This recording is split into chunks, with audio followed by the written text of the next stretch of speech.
Have you, as legislators from the Nyanza region, welcomed the president to visit that area? Because this is happening from tomorrow. What is the position? Thank you. We had a meeting yesterday. Of course, the main agenda was these attacks in Sondu. And at that point, we were also made to understand by one of the members of parliament that Ruto is actually going to Nyanza. And we were hearing it for the first time yesterday night. And we also reached out to our governors who do not have any information as regards these visits. Meaning, therefore, that there hasn't been any official communication channeled to us by the powers that be. And therefore, we have a leadership that has been left behind in terms of planning, in terms of protocol, and in terms of these visits. I find that statement strange because I was speaking to CS for ICT, Eliud Owalo, and he said that all the regional leaders have been informed of the presidential visit. I am here as one of those regional leaders. I have not, and we met last night, unless he is calling us this morning, that there is an impending visit, and I'm told it's beginning tomorrow.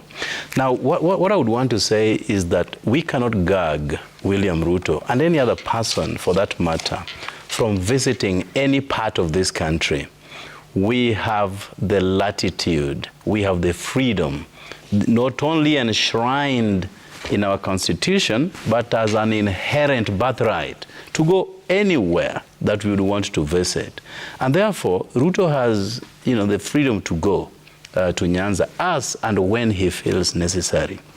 We were getting to learn that a few individuals who have since been gravitating towards ODA and Kenya Kwanza government, some of whom we have since expelled from our party, are the ones who are controlling or are in the know-how of this movement of William Ruto towards Nyanza. Now, it is akin to the politics that permeated our system since 2013. Immediately, Jubilee got into power, though I think at the time it was not Jubilee, it was TNA URP. When they got into power, William Ruto went straight to the people of central Kenya, relaunching, I'm not saying launching, I'm using the word relaunching, things that had already been launched by Uhuru Kenyatta. He appeared in 1 million churches, attended 1 million fundraisers, and attended equally 1 million public barazas in the name of political campaigns. At the end of the day, he managed to snatch away my friend Murungi and many others from central Kenya by those constant visits. Yeah. And the narrative that was being peddled at the time is that President Uhuru has abandoned you for Raila Odinga. And that propaganda apparently sold to our people of central Kenya. So at the end of the day, when we were getting into elections proper, Murungi and company had already joined Ruto's bandwagon and moved away with him. He's trying to employ the very tactic within the Luo Nyanza region. He has, and you have mentioned one of them, together with those who have since decamped ODM and have been expelled and now not part of us.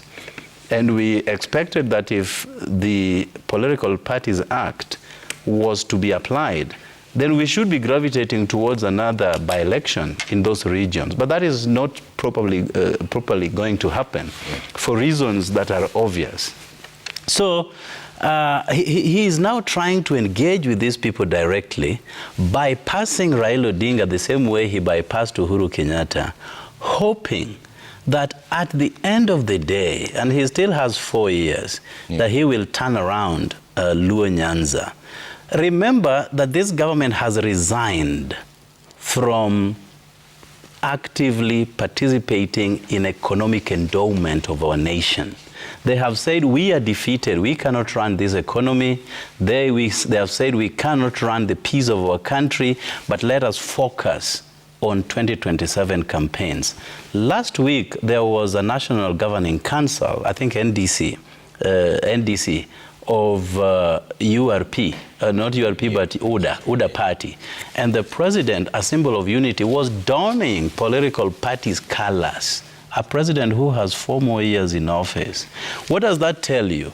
That they are in campaign mood proper, 1 year into office, they cannot do anything. And if Kenyans are still hoping that Ruto will turn around the economy of this country, then you're living in utopia. Okay. So the visits by Ruto to Nyanza are not known to us as a leadership. We also talked to the party leader of ODM and, as a mere coalition leader. He's not privy to the visits in Nyanza. And therefore, those who are ready to show up in those functions can just show up because it is a democratic right. But we do not endorse those kinds of things.